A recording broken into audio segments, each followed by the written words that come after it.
What happened to Eustace Conway at the age of 64 is something that nobody expected and everybody feared. The man who dedicated his entire existence to preserving a way of life that the modern world has forgotten now faces challenges that would bring even the strongest person to their knees. His story is not just about survival in the wilderness anymore, but about the heartbreaking reality of watching everything you built slowly slip away from your grasp. The tragedy unfolding at Turtle Island Preserve has left those who know him devastated and concerned about what the future holds.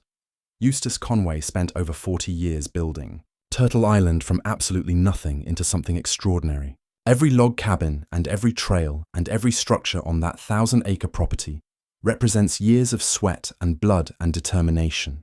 He did not hire contractors or use modern machinery to speed up the process. Instead, he used his bare hands and traditional tools and methods that most people have never even heard of in their lives. The preserve was meant to be a living museum where people could come to learn how humans lived before technology took over every aspect of daily existence. For decades, it seemed like his dream was working exactly as he had planned.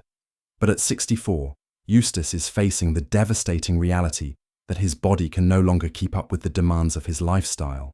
The years of hard physical labor have taken a toll that cannot be ignored or pushed through with willpower alone. His knees ache constantly from decades of hiking rough mountain terrain carrying heavy loads on his back. His shoulders protest every time he swings an axe to cut firewood for the long winter months ahead. Simple tasks that he used to complete in hours now take entire days because his body needs frequent breaks. Watching this once unstoppable force of nature struggle with basic physical tasks is absolutely heartbreaking for everyone who knows him. The financial burden of maintaining Turtle Island has become crushing in ways that Eustace never anticipated when he started. Property taxes continue to rise every single year as the surrounding area becomes more developed and valuable. Insurance costs have skyrocketed because of new regulations and requirements imposed by the state government. Legal fees from ongoing battles with code enforcement have drained resources that should have gone toward education and preservation. The television money from mountain men helped for a while, but it was never enough to cover all the expenses of running such a massive operation. Now at 64, he finds himself working harder than ever just to keep the lights on, metaphorically speaking. The loneliness that Eustace experiences on a daily basis is something that cuts deeper than any physical pain he endures. He has spent most of his adult life surrounded by trees and animals instead of lasting human relationships. Friends have come and gone over the years, but nobody has stayed permanently by his side through all the struggles. Romantic relationships failed because partners could not handle the isolation and hardship that comes with his chosen lifestyle. His family remained distant both physically and emotionally, never fully understanding or supporting his mission. At 64, he finds himself alone in the woods with nothing but memories and regrets about connections he failed to maintain. What makes the situation even more heartbreaking is that Eustace has no clear successor to carry on his legacy after he is gone. He has trained thousands of students over the years, teaching them wilderness skills and traditional knowledge, but none of them have shown the dedication or commitment necessary to take over Turtle Island when he can no longer manage it. Most students come for a weekend or a week and then return to their comfortable modern lives without looking back. The few who stayed longer eventually left because the lifestyle proved too demanding and isolating for them. The thought that everything he built might be sold off and developed into housing subdivisions haunts him. Every single day, the government continues to make his life difficult with regulations that seem designed specifically to shut down operations at Turtle Island. Building inspectors arrive regularly looking for new violations they can cite him for and add to his growing list of problems. Environmental regulations meant to protect nature ironically prevent him from teaching people how to live sustainably on the land. Health and safety codes force him to modernize structures that were built specifically to demonstrate traditional construction methods. Every new rule feels like another nail in the coffin of his life's work. Fighting these battles at 64 when he should be passing on knowledge instead is exhausting beyond measure. His health has deteriorated in ways that go beyond normal aging and wear on the body. Years of injuries that were never properly treated because he refused to see doctors have compounded into chronic problems. Old fractures that healed incorrectly now cause constant discomfort that affects everything he does daily. His hearing has diminished from decades of chopping wood and firing weapons without proper ear protection. His eyesight is not what it used to be, making detailed work more difficult and dangerous than before. These physical limitations mean he can no longer do many of the things that once defined who he was as a person. The emotional toll of watching the natural world decline around him has broken something deep inside Eustace Conway. The streams that once ran clear and cold now carry pollution from development miles away. The wildlife populations have decreased noticeably over the decades he has been observing them closely. Trees are dying from diseases and pests that were never problems before climate patterns started changing. The seasons themselves have become unpredictable, making it difficult to teach traditional knowledge based on natural cycles. Witnessing this environmental destruction while feeling powerless to stop it has filled him with a grief that never goes away. What happened to his reputation over the years has also been devastating.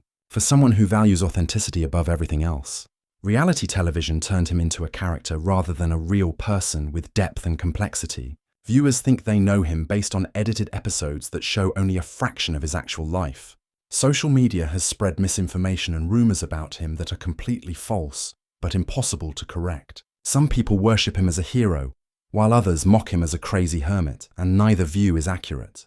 This distortion of his identity and message has made him retreat further from public engagement, even though publicity is necessary to keep Turtle Island running. The dreams he had as a young man seem impossibly far away now that he has reached 64 years old. He imagined creating a movement that would inspire millions to reconnect with nature and traditional ways of living. He believed that people would see what he was doing and want to change their lives to live more simply. He hoped that Turtle Island would become a model for sustainable education that would be replicated across the country. None of these grand visions came true in the way he imagined them. Instead, he finds himself struggling just to maintain what he has built while the world moves further away from his values.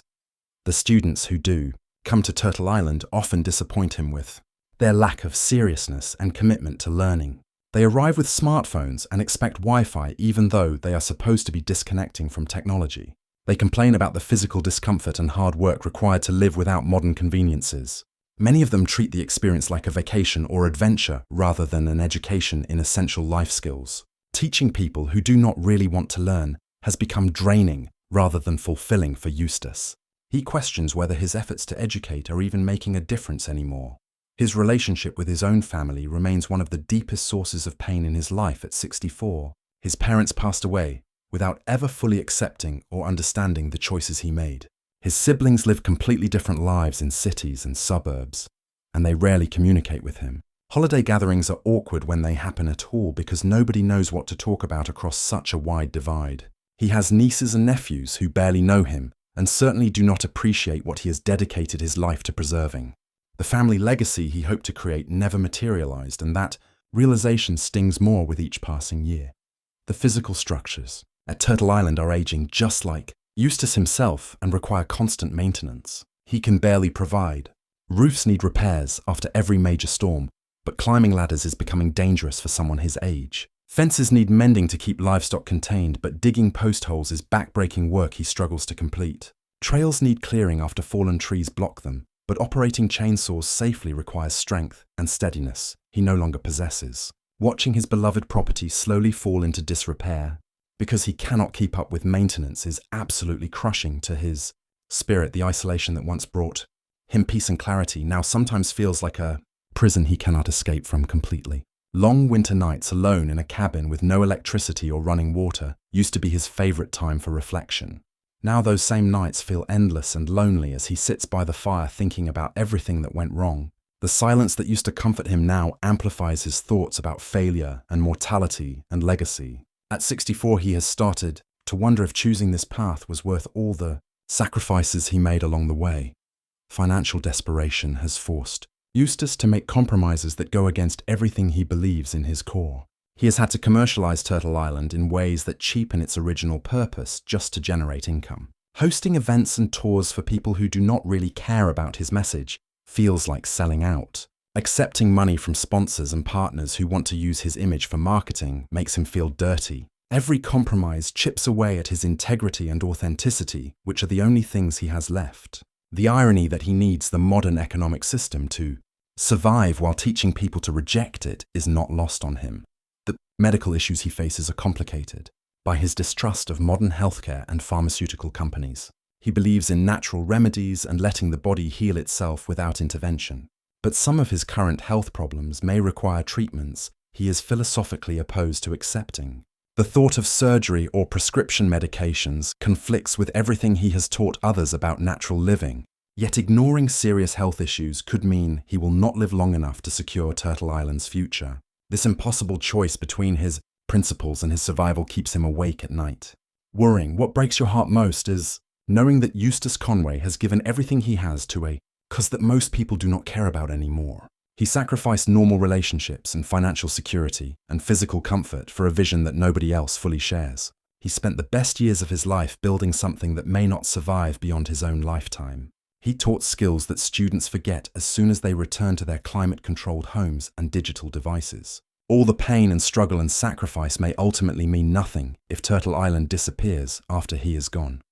The weight of potential failure hangs over everything Eustace does now at the age of 64. Every morning when he wakes up sore and tired, he wonders how many more years he can continue this way. Every bill that arrives in the mail reminds him that financial collapse is always one bad year away. Every student who leaves without truly learning makes him question if teaching is even worth the effort anymore. Every new regulation from the government feels like another step toward inevitable shutdown. The constant stress of fighting battles on multiple fronts simultaneously has worn him down to almost nothing. His legacy is uncertain in ways that terrify him more than any physical danger ever did in the wilderness. Will Turtle Island be preserved as a historic site or sold to developers who will destroy everything he built? Will the traditional skills he mastered be passed on to future generations or die out completely when he does? Will people remember him as a visionary or dismiss him as an eccentric who wasted his life? These questions haunt him because he has no control over the answers anymore. Legacy is determined by what happens after you are gone, and he has no way to guarantee the outcome.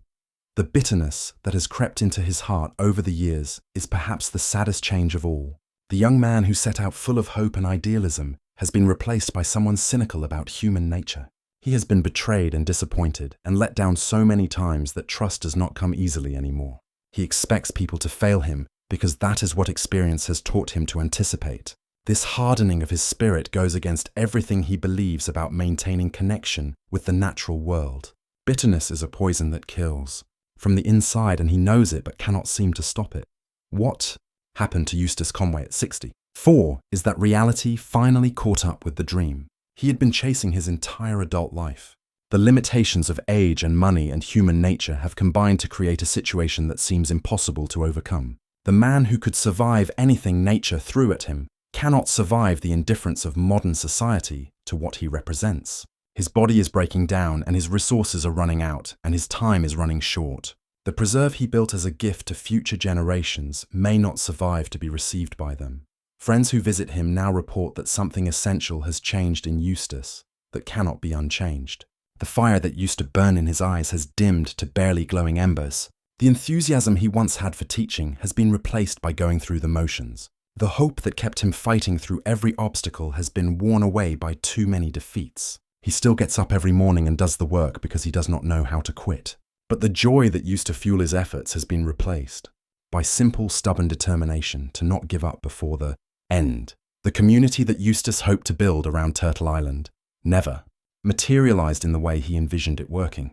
He imagined a group of dedicated people living and working together to preserve traditional knowledge and skills. Instead, he has a rotating cast of temporary visitors who come and go without forming lasting bonds. The sense of isolation this creates is profound for someone who spent so much time alone already.